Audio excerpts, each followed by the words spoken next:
Baik, terima kasih. Assalamualaikum warahmatullahi wabarakatuh. Selamat siang dan salam sejahtera untuk kita semua.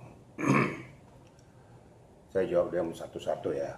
Yang pertama, kedatangan Dirjen Pas ya, Pak Masudi ke sana untuk melihat situasi kondisi yang terjadi di seputar lapas, di mana Marjoni tertangkap masih menggunakan narkoba, kemudian dipindahkan ke lapas Nusa Kambangan. Beliau kan mengeluarkan statement bahwa dia sebagai pengguna. Ini kan untuk sementara ya, nggak masalah, silakan saja memberikan suatu gambaran dan tanggapan. Namun nanti kan tentu ada penelusuran lidik sidik dari penyidik untuk mendeteksi apakah dia pengguna pada saat itu atau dia juga ikut pengepul. Nah, kita juga jangan berandai-andai. Nanti kita serahkan kepada aparat penegak hukum supaya jangan ada syakwa sangka atau jangan pula memberikan statement just pada orang lain kalau belum ada alur hukumnya. Yang pertama dulu. Kemudian yang kedua, kita beranjak kepada bagaimana sih kok bisa jebol masuk ke lapas.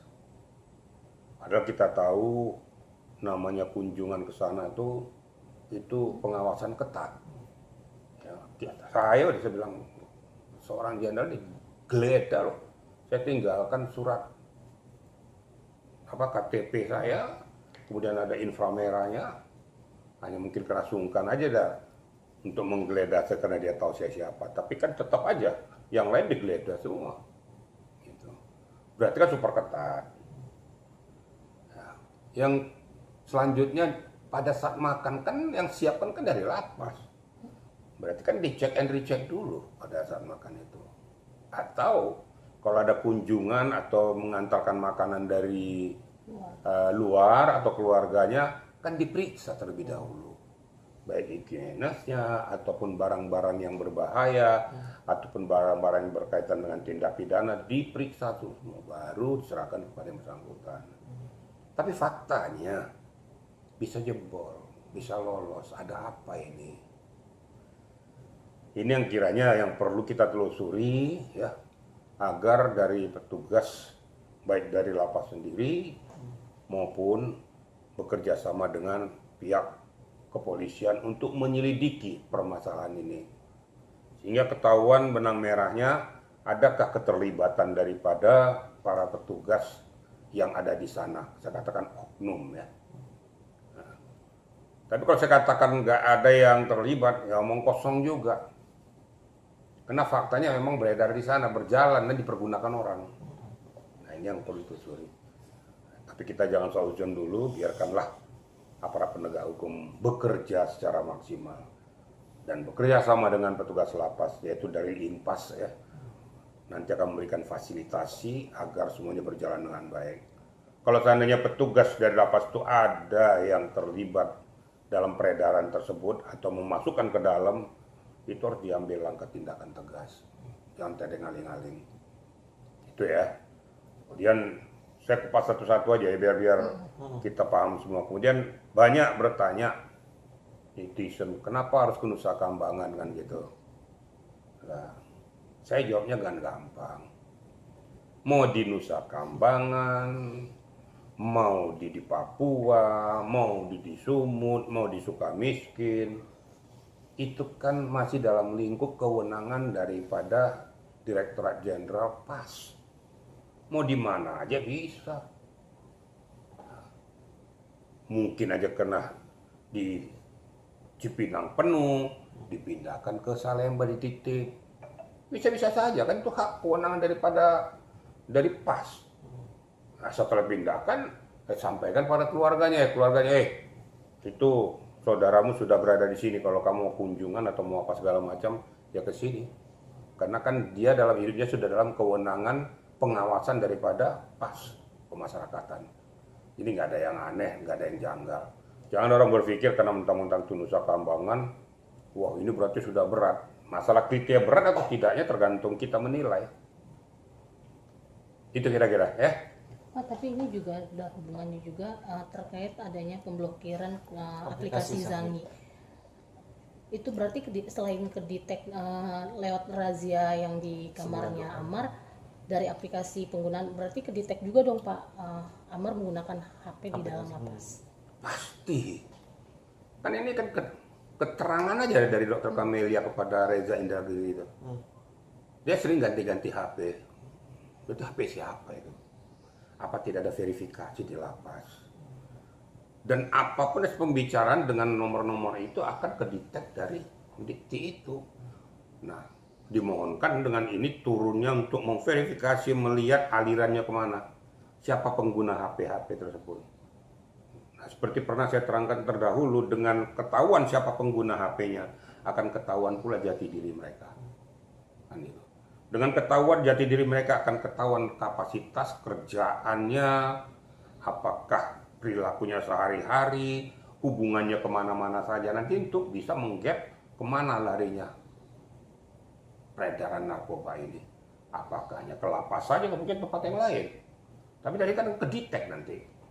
Nah, seperti yang disampaikan bahwa kalau gitu berarti di dalamnya nggak steril dong, karena HP bisa ganti-ganti suka-sukanya. Jawabnya itu ya nanti biar dari Direktur Jenderal PAS yang melakukan razia habis-habisan.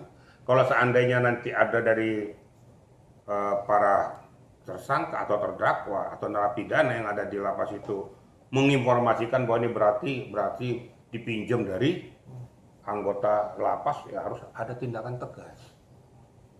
Jadi jangan hanya menyalahkan mereka, tapi kita berikan fasilitasi kepada mereka ini. Jadi kayak yang bersangkut antara petugas dengan orang yang diberikan fasilitas ini. Memang kata masyarakat atau netizen nggak adil, memang nggak adil kalau seandainya mereka saja yang diambil langkah tindakan hukum, kemudian memberikan peluang ini, fasilitator ini nggak diambil langkah hukum juga. Kalau bisa langkah hukum itu 2 kali lebih berat daripada pelaku itu. Karena justru dia melanggengkan terjadinya suatu peristiwa pidana. Kira-kira gitu ya. Bang, bisa dibilang ini ada blunder gak sih? Karena kan kemarin bilangnya Amar sebagai dan kelompokannya sebagai pengedar. Terus sekarang bilangnya pemakai ganja. Ternyata ganja, kemarin bilang sabu, ganja, sintet. Ternyata ada 1 linting ganja di dalam kamar yang ada 7 orang termasuk Amar. Itu gimana? Coba dengarkan baik-baik keterangan daripada Dr. Kamelia. Pada saat ditanyakan oleh Reza Indragiri, kan dia ngaku bahwa di situ dia sebutkan juga di dalam BAP itu ada disebutkan sebagai pengepul, kemudian ekstasi, ya termasuk sabu, kan gitu. Nah ini diverifikasi itu dalam BAP loh, dia hanya menyebutkan loh tuh. Nah, sekarang kalau dibilang hanya istilahnya sebagai pengguna saja, kok bisa terjadi berulang-ulang? Dan yang dibawa ke Nusa Kambangan itu berapa orang? Pertanyaannya apakah kelima-limanya itu pengguna narkoba atau enggak? Atau itu berasal hasil razia daripada lapas sehingga mereka tertangkap dipindahkan dengan mata tertutup semua ke Nusa Kambangan? Kalau feeling saya mengatakan ada irisannya, relevansinya dengan pengguna itu. Nah mereka dapatnya dari mana? Pasti dari luar.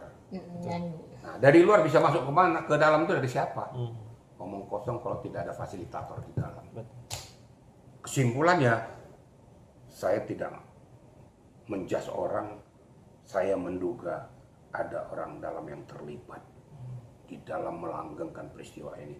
Orang dalam ini harus diambil langkah tindakan hukum yang tegas.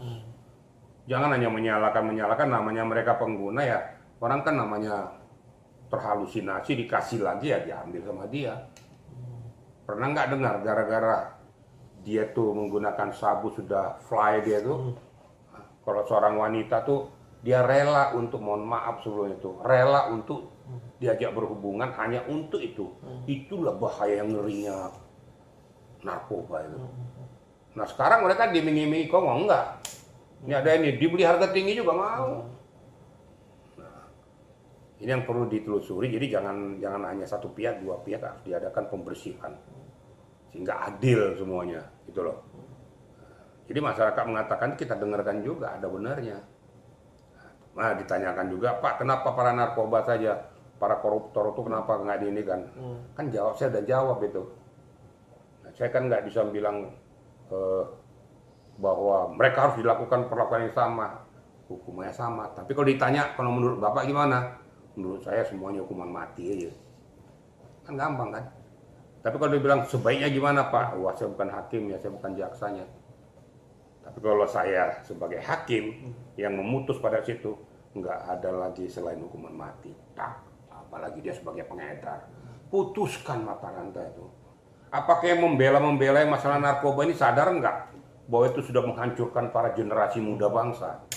Bagaimana bangsa kita bisa berkembang kalau otak daripada generasi muda sudah dirusak dengan hal kayak gini?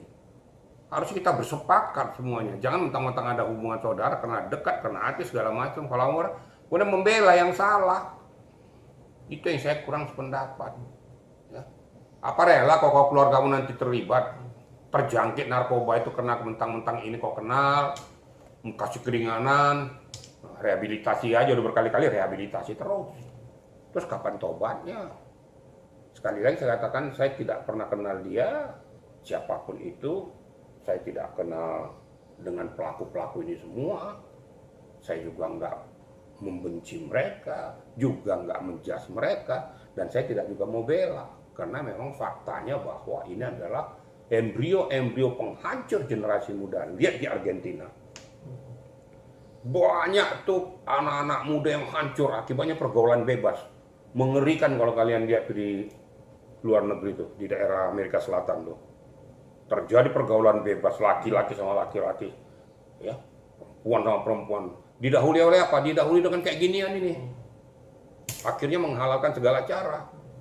Nggak ada lagi iman.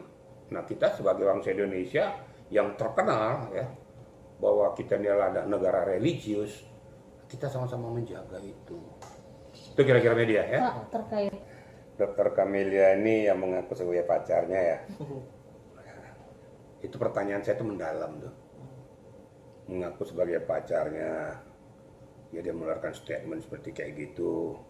Sekarang bisa dia buktikan nggak? Katanya dijebak dengan model apa, ada buktinya nggak? Ya kalau ada buktinya tunjukin, supaya itu clear kan gitu. Jadi kalau kita mengeluarkan statement itu harus benar-benar supaya jangan terkesan fitnah. Nah, sekarang diminta 300 juta sama petugas yang ada di sana, dari bebas segala macam. Ada nggak buktinya, voice-nya, WA-nya, videonya, rekamannya? Kalau nggak ada jangan ngomong. Nanti akibatnya terjadi fitnah. Ya, kalau fitnah nanti dibalikin nanti kan tau rasa gitu loh. Yang pertanyaan dari saya, kok Dokter Kamil ini kok tahu pasti secara mendalam situasi kondisi yang sebenarnya walaupun dia pacarnya itu tentang apa yang dilakukan oleh si Ahmad Joni. Terus langkah dia apa sih sebagai seorang dokter? Nah, itu yang perlu dipertanyakan. Hanya satu pesan saya, kalau Anda media ya, Anda media ini kan wanita nih. Kalau kau sudah bucin, kau mengalahkan segala cara nggak? Apapun yang salah demi cintamu pada kekasihmu, yang salah pun kau bilang benar, betul nggak? tapi nggak matahanan juga kali Pak. Ya bukan, kalau nggak ada urusan namanya bucin, mau tahanan, mau tohonon, mana ada urusan. Kau kan malu aja kamu jawab.